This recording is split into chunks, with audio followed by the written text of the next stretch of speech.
요한계시록 3장 14절에서 22절의 말씀을 한 절씩 교독하시고 마지막 절은 함께 읽겠습니다. 제가 먼저 읽습니다.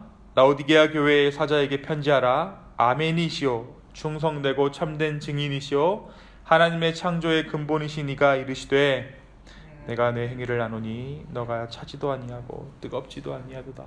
내가 차든지 뜨겁든지 하기를 원하더라. 너가 이같이 미지근하여 뜨겁지도 아니하고 차지도 아니하며 내 입에서 너를 토하여 버리리라.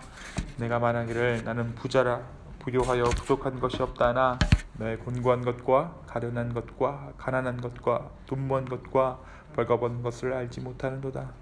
내가 너를 권하노니 내게서 불로 연단한 금을 사서 부요하게 하고 흰 옷을 사서 입어 벌거벗은 수치를 보이지 않게 하고 안약을 사서 눈에 발라 보게 하라. 물은 내가 사랑하는 자를 책망하여 징계하노니 그러므로 내가 열심을 내라 회개하라. 볼지어다 내가 문 밖에 서서 두드리노니 누구든지 내 음성을 듣고 문을 열면 내가 그에게로 들어가 그와 더불어 먹고 그는 나와 더불어 먹으리라. 이기는 그에게는 내가 보좌에 주기를 내가 이기고 아버지 보좌에 함께하는 것과 같이 하리라. 우리 함께 읽습니다. 귀 있는 자는 성령이 교회들에게 하시는 말씀을 들을지어다. 아멘. 말씀 전하기 전에 한 가지 공지사항 말씀드리겠습니다. 아래 이제 열쇠가 세팅이 됐습니다. 원래 5시 반부터 세팅이 되었는데 시간을 좀 조정해서 5시부터 문이 열리도록 되어 있습니다. 비밀번호 22421입니다. 22421 기억하셔서 들어오실 때 비밀번호 입력할 수 있도록 그렇게 해주시면 감사하겠습니다. 오늘은 라오디게아 교회에게 주신 하나님의 환상입니다. 우리가 지난 한 주간 7교회에 대한 환상을 하나님 주신 그 환상을 우리 말씀 가운데 나누었죠. 이 라오디게아 교회는 7교회의 환상 중에 맨 마지막에 해당되는 교회입니다. 그런데 애석하게도 오늘 우리가 살펴볼 교회인 라오디게아 교회를 향한 주님의 환상 가운데 그들을 향한 칭찬은 찾아볼 수 없습니다. 우리가 주일에 나누었던 사대교회 역시 주님께 책망받은 교회였지만 하지만 그 교회에 우리가 말씀 나눌 때에는 아직 사대에는 옷을 더럽히지 않은 흰옷을 입은 자들이 있다라고 하나님께서 말씀해 주셨어요. 그런데 오늘 우리가 읽은 이 라오디게아 교회에는 그만한 칭찬마저도 없는 정말 책망만을 받은 교회가 이 라오디게아 교회입니다. 오늘 주님께서 라오디게아 교회에게 하신 그 책망 중에 차든지 덮든지 하라 하는 말씀이 있습니다. 오늘 이 말씀의 특징이 뭐냐면 그 지역의 특성을 가지고 하나님께서 이 교회에 말씀해 주세요. 오늘 이 물에 관한 말씀, 차든지 덮든지 하라. 그리고 너의 눈에 안약을 바르라. 이 모든 것이 라오디 교회의 그 지역, 라오디게아의 지역의 특성을 가지고 한 하나님이 주신 말씀입니다. 라오디게아 교회가 있던 그 지역은 물이 나지 않았어요. 그래서 가장 심각한 문제는 물 공급이었습니다. 라오디게아 물은 마실 수는 있어도 극도로 석회질이었다고 해요. 그래서 라오디게아 사람들은 남쪽 5km 떨어진 곳의 뜨거운 광천에서 두꺼운 돌을 뚫어 가운데 파이프를 넣은 관을 통해서 온수를 공급받았습니다. 그런데 5km 정도 오다 보니까 이 라오디게아에 도달할 무렵 미지근하게 됐습니다. 뜨거운 물이 미지근해졌어요. 그리고 침전물이 그 안에 많은 상태로 변해버렸습니다. 이렇게 미지근하게 변해버린 물은 목욕물로 쓰기도 그렇고 또 생수로 마시기에도 너무 미지근한 물이었어요. 그래서 날씨가 무척 더운 라오디게아에서 목욕을 위해서 미지근한 물을 재가열하는 것은 그들에게 고역이었습니다. 공공 목욕탕이 그 당시에도 있었는데 그 시에서 그 물을 데피는 일을 했습니다. 그런데 때로는 너무나도 가열된 물로 목욕을 하다가 화상을 사람들이 입어서 시의 소송을 제기하는 일도 빈번했다고 합니다. 이와 같은 배경에서 주님은 라오디게아 교회에게 차든지 덮든지 하라고 말씀하신 거예요.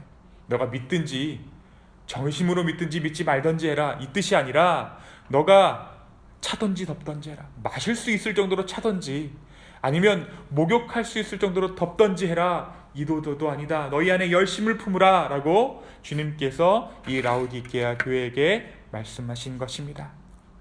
한번 잘 생각해 보십시오. 먹을 수 있도록 차든지 아니면 목욕물로 쓸 수 있도록 덮든지 해야 했는데 이 라오디게아 교회에서 나오는 영적인 생수는 먹을 수도 없고 또 몸을 닦아낼 수도 없는 그러한 생수였던 거예요. 주님의 생명수를 마심으로 우리의 영이 살아납니다. 또 주님께서 주시는 물로 우리는 우리의 마음을 닦고 정결하게 합니다. 하지만 마실 수도 몸을 씻을 수도 없는 물을 내는 교회, 이것이 라오디게아 교회의 실상이었다는 거예요. 그렇다면 왜 이 라오디게아 교회는 미지근한 교회가 되었습니까? 라오디게아 교회는 요한이 환상 가운데 메시지를 전달받은 7개의 교회 중 가장 부유한 교회였어요. 그러니까 5km 떨어진 곳에서 물을 끌어오죠. 그 당시에 돌을 뚫어서 관을 설치할 정도로 굉장히 문명이 발달한 도시가 이 라오디게아 교회였다는 거예요. 부유함 가운데 그들은 신앙을 하나의 옵션이라고 생각했습니다.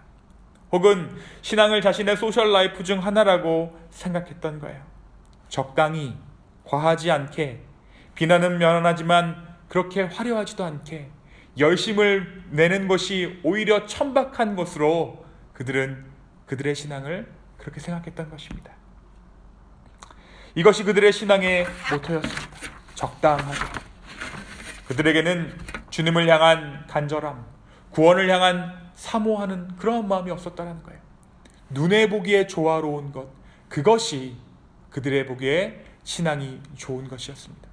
그런데 하나님께서 보시기에, 인간이 보기에 조화로운 것이 하나님 보시기에 조화로운가? 그것이 아니에요. 하나님 보시기에 조화로운 것은 성령의 충만입니다. 열심을 내는 거예요. 주님을 갈망하는 것입니다. 이들은 주님을 향한 갈망함, 구원을 사모하는 절박함이 없었던 거예요.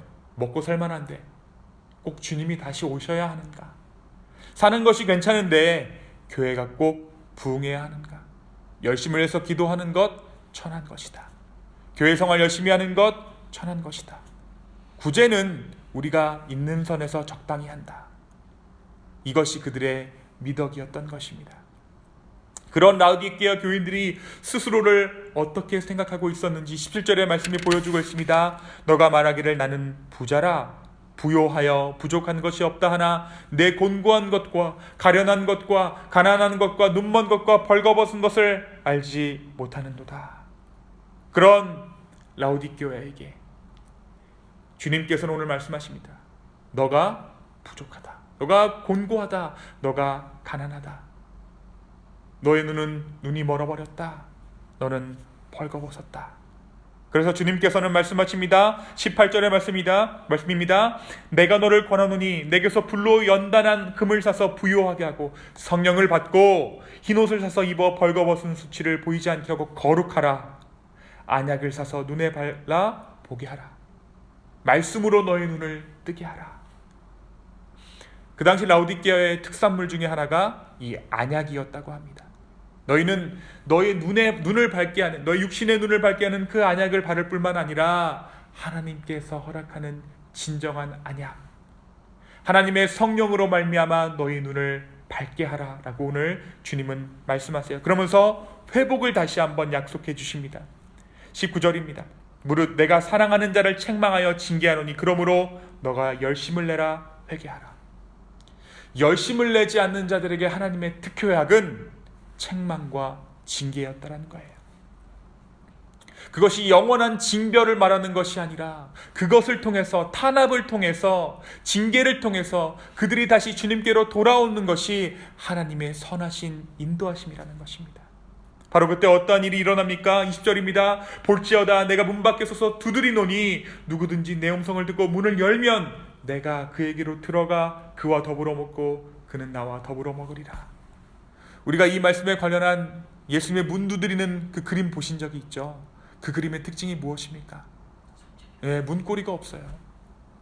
안에서 열어야만 들어갈 수 있는 문입니다. 예수님은 절대 그 문을 강압적으로 열고 들어오시는 분이 아니세요. 안에서 우리가 열어야 합니다. 사랑하는 여러분, 주님께서 우리에게 문을 두드리고 계십니다. 기쁨의 교회야 라고 함께 문을 열어야 하는 상황 가운데 우리가 지금 있는 거예요. 그 문을 열고 주님과 더불어 먹는 저와 여러분 되기를 소망합니다. 우리가 이 요한계시록에 기록되어져 있는 7교회를 시대적인 교회로, 시대적으로 비유하곤 합니다. 그래서 마지막 때의 교회가 이 라오디게아 교회와도 같다라고 이야기해요. 첫 번째 우리 소개했던 교회는 초대교회, 이런 식으로 해석합니다. 그런데 굳이 이러한 해석을 따르지 않아도 이 라오디게아 교회가 지금 이 시대의 교회와 너무나도 비슷한 것을 우리는 볼 수 있어요. 역사적으로 가장 풍족한 물질적인 풍요 안에서 신앙을 천국 가는 보험쯤으로 생각하고 이미 보장된 구원 안에서 교회를 나의 영적인 유의를 위한 장소로 삼고 있지는 않은지 우리는 점검해야 합니다. 기독교의 역사 가운데 교회가 이렇게 돈 많은 적이 있었나요? 그런데 신앙은 나락 중에 나락으로 떨어진 것이 현재 우리가 보고 있는 교회의 모습입니다. 사실 간절함과 절박함, 주님께서는 우리가 이것을 잃어버렸다고 말씀하시는데 이것을 회복하기 위해 말씀을 전하는 저도 무엇을 해야 하는지 잘 모르겠어요. 고난을 달라고 하기에, 또 우리에게 탄압을 달라고 하기에는 너무나도 겁이 납니다. 하지만 저는 감히 기도합니다. 우리 가운데 이 간절함과 절박함을 회복시켜 달라고. 여기에 주님의 생명이 있기에, 여기에 교회의 생명이 달려있기에 기도하고자 합니다. 사랑하는 여러분, 이 기도, 교회가 간절함과 절박함을 회복하게 해달라는 이 기도에 동참해 주시기를 원합니다. 그 기도 가운데 간절함과 절박함을 위해 주님께서 고난을 주시더라도 그것을 생명의 통로로 받아 우리는 누리게 될 것입니다. 혹 주님께서 보시기에 우리의 이러한 기도가 이미 우리의 간절함을 말하고 있기 때문에 은혜를 주신다면 그 또한 감사한 일일 것입니다. 공허하고 헛헛한 우리의 심령, 요즘 이 시대 가운데에는 다른 채울 것이 많아 좀처럼 우리의 공허함을 깨닫지 못합니다. 우리도 모르는 사이에 수없이 채워졌던 다른 잡다한 것들이 사라지고, 오늘 우리가 주님 앞에 간절히 우리의 절박함을 회복해달라고 기도할 때 오직 그리스도의 성령이 우리 가운데 충만히 임해서 다른 여러 것들, 우리 안에 우리 스스로 채웠던 그 수많은 잡다한 것들이 사라지고 오직 주의 성령만이 우리의 심령을 채울 줄로 믿습니다. 이 성령의 채우심을 간절히 소망하는 이 아침 되기를 예수 그리스도의 이름으로 축원합니다. 이 시간 함께 기도하겠습니다. 주님,